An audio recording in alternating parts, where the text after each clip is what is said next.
आणि याच पावसासंदर्भातल्या बातम्यांचा घेऊया आता सुपरफास्ट आढावा। ऑगस्टपर्यंत पावसानं नुकसान झालेल्या 31 लाख शेतकऱ्यांना आर्थिक मदतीचा JR पुढच्या 8 दिवसात 2215 कोटी रुपये शेतकऱ्यांच्या खात्यात जमा होतील, मुख्यमंत्री फडणवीस यांची माहिती। सर्व मंत्र्यांनी अतिवृष्टीग्रस्त भागांची पाहणी करावी, मुख्यमंत्री देवेंद्र फडणवीसांचे मंत्रिमंडळाच्या बैठकीत सर्व मंत्र्यांना आदेश। उद्या बांधावर जाऊन नुकसानाची पाहणी करणार मुख्यमंत्री फडणवीसांची माहिती। पंचनामे आणि मदत कार्यात अडथळा येणार नाही याची संपूर्ण काळजी घेऊ, मुख्यमंत्र्यांची प्रतिक्रिया। उपमुख्यमंत्री अजित पवारांचा उद्याचा पुणे दौरा रद्द, अतिवृष्टीमुळे नुकसान झालेल्या भागाला अजित पवार भेट देणार। त्याआधी मंत्रालयातील आपत्ती व्यवस्थापन विभागात जाऊन अजितदादांनी राज्यातील अतिवृष्टीग्रस्त भागाची माहिती घेतली। बीड जिल्ह्यात अनेक तालुके आणि लगतच्या भागात मोठ्या प्रमाणात पाऊस, जलसंपदा मंत्री गिरीश महाजन यांची जिल्हाधिकाऱ्यांसोबत बैठक, तर महाजनांकडून नुकसानग्रस्त भागात जाऊन परिस्थितीचा आढावा घेतला। भूमच्या चिंचपूर ढगे येथे शेतीच्या नुकसानाची गिरीश महाजनांकडून पाहणी, उभी पिकं वाहून गेल्यानं शेतकऱ्याला महाजनांसमोर अश्रू अनावर। सोलापूरच्या माढा तालुक्यात 16 गावातून 70 पेक्षा जास्त बाधितांना NDRF टीमनं बाहेर काढलं, अजून 3 टीम या दारफळ इथे दाखल। सोलापुरात करमाळ्याच्या संगोबा इथे आदिनाथ महाराजांच्या मंदिराला सीना नदीच्या पुराचा विळखा, करमाळा तालुक्यातील सीना नदीला पूर, सांगोबा मंदिर या परिसरामध्ये 70 ते 80 नागरिक अडकले। सोलापुरातल्या माढा तालुक्यातील उंदर गावात पूरपरिस्थिती, संपूर्ण गावाला पाण्याचा वेढा। माढा तालुक्यातील वाकाव आणि उंदरगाव इथे पाण्यात अडकलेल्यांना बाहेर काढण्यासाठी एअरलिफ्ट सुविधा उपलब्ध करून देण्याची आमदार अभिजित पाटील यांची सोलापूरच्या जिल्हाधिकाऱ्यांकडे मागणी।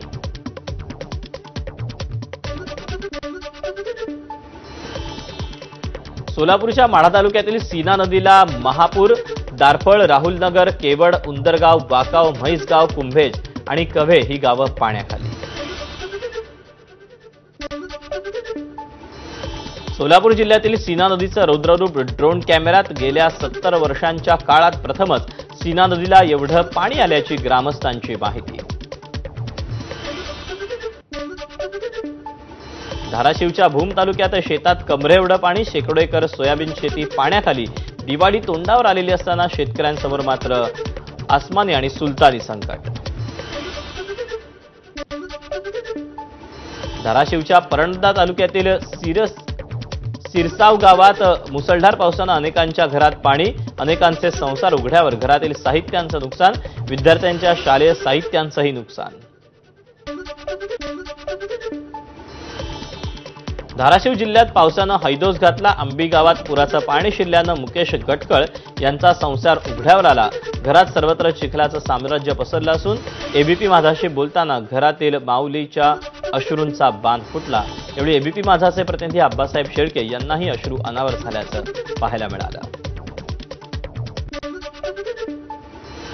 धाराशिव जिल्ह्यात झालेल्या मुसळधार पावसामुळे कळंब तालुक्यातील मांजरा नदीला पूर, शेतात पाणी शिरल्यानं पिकांचं मोठ्या प्रमाणात नुकसान, तर मांजरा नदीच्या पुराची ड्रोन कॅमेऱ्यातून टिपलेली ही काही दृश्य। धाराशिवच्या भूममध्ये शेतात कमरे इतकं पाणी, शेकडो एकर सोयाबीन शेती पाण्याखाली गेली असून शेतकऱ्यांचं स्वप्न आणि पिकं दोन्ही वाहून गेली। धाराशिवच्या भूम, परांडा आणि कळंब परिसरात मुसळधार पावसाची हजेरी, अंबी गावाला चहूबाजूनं पाण्याचा वेढा असल्यानं इतर गावांशी संपर्क तुटला। दुधना नदीच्या पुलावरून प्रचंड वेगानं पाणी वाहत असल्यानं धाराशिवच्या अंबी गावातून भूमकडे जाण्याचा संपर्क तुटला। 100 वर्षांपूर्वीचा पूल वाहून गेल्याची नागरिकांची माहिती। नाशिकमध्ये मनमाडचा पिण्याच्या पाण्याचा प्रश्न मिटला, सततच्या पावसानं मनमाड शहराला पाणी पुरवठा करणारं वाघदर्डी धरण ओव्हरफ्लो।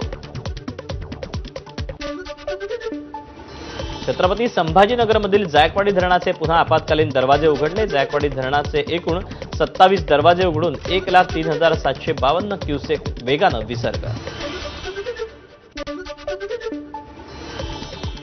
नाशिक जिल्ह्यात सटाण्याच्या पश्चिम पट्ट्यात जोरदार पाऊस, खोऱ्याला वरदान ठरलेलं हरणबारी धरण पुन्हा ओव्हरफ्लो, धरणाच्या सांडव्यावरून पाणी ओसंडून वाहत असल्यानं मोसम नदी दुथडी भरून. नाशिकच्या नांदगाव तालुक्यातील गिरणा धरणाचे 6 दरवाजे पुन्हा एकदा 60 सेंटीमीटरनं उघडले. धरणातून 14,856 क्युसेकनं पाण्याचा विसर्ग. 20 सप्टेंबरपर्यंत मराठवाड्यात तब्बल 22 लाख हेक्टरवरील पिकांचं नुकसान. गेल्या 2 दिवसांच्या संततधार पावसामुळे आता हा आकडा 25 लाख हेक्टरच्या पुढे जाण्याची शक्यता. मराठवाड्यातील धाराशिव, बीड आणि जालन्यात पावसाचा थैमान. ज्या मराठवाड्याला दुष्काळात रेल्वेनं पाणी पोहोचवावं लागत होतं, तिथे आता हेलिकॉप्टरमधून लोकांना रेस्क्यू करण्याची वेळ.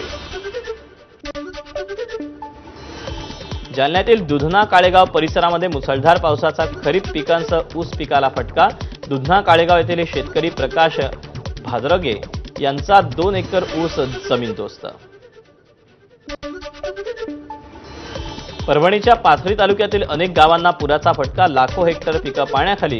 कापूस, सोयाबीन पिकांचं झालं तळं.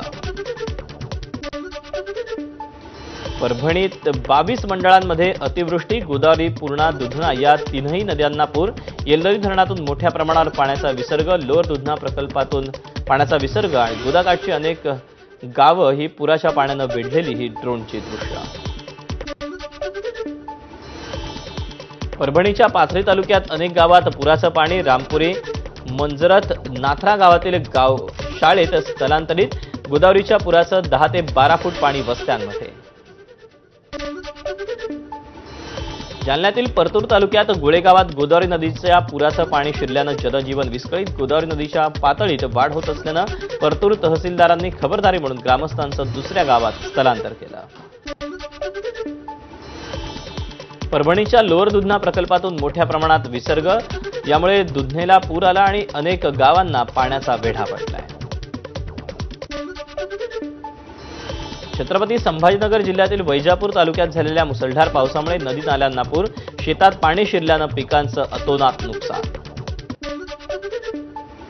लातूर जिल्ह्यातील उजनी गावात तिरणा नदीला पूर. गावातील ग्रामपंचायत, शाळा आणि अनेकांच्या घरात पाणी शिरल्यानं नागरिकांचं मोठं नुकसान. नंदुरबारच्या नवापूर शहरातून वाहणारी रंगवली नदीच्या पाणी पातळीत प्रचंड वाढ. रंगवली धरणही पूर्ण क्षमतेनं. पाण्याचा प्रवाह अधिक असल्यानं नदीकाठच्या गावांना सतर्कतेचा इशारा. हातात आलेलं पीक पाण्यात गेल्यानं निलंग्यात महिलेचा आर्त टाहो. पुराच्या पाण्यात बैल अडकले, कोंबड्या वाहून गेल्या. शासन मदत करेना, वाचवा वाचवा म्हणत महिलेचा आर्त टाहो. परभणीतील सोनपेठ तालुक्यातील गोदाकाठच्या गावांना पुराचा धोका. पिंपळगाव इथे एनडीआरएफची तुकडी दाखल. एनडीआरएफच्या सहाय्यानं नागरिकांना सुरक्षित ठिकाणी हलवण्यात आलं. परभणी जिल्ह्यात काल रात्री झालेल्या मुसळधार पावसामुळे येलदरी धरणाचे सर्व 10 दरवाजे उघडले, तर लोअर दुधनाचे 16 दरवाजे उघडून पाण्याचा विसर्ग. पूर्णा आणि दुधना या दोन्ही तसंच गोदावरी नदी अशा 3ही नद्यांना पूर.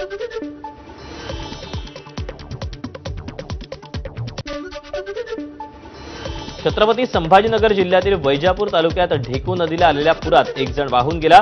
बाबुळगाव बुद्रुकमध्ये ही घटना घडली. मोटरसायकलवरून जाताना नसतं धाडस करणं त्याच्या जीवावर बेतलं.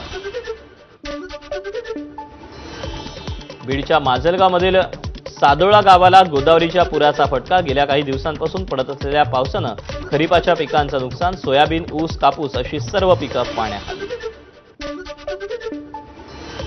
बीडच्या परळी तालुक्यातील पोहनेर गावाला पुराच्या पाण्याचा वेढा. गर्भवती महिलेला चपूच्या सहाय्यानं रुग्णालयात नेण्यात आलं. भोई बांधव मदतीला धावून आल्यानं गर्भवती महिलेच्या कुटुंबियांनी मानले आभार. बीडच्या पाटोदा तालुक्यात 2 दिवसांपासून सुरू असलेल्या मुसळधार पावसामुळे मांजरा नदीला महापूर. शेतजमिनी पाण्याखाली गेल्यानं खरीप पिकांचं मोठ्या प्रमाणात नुकसान.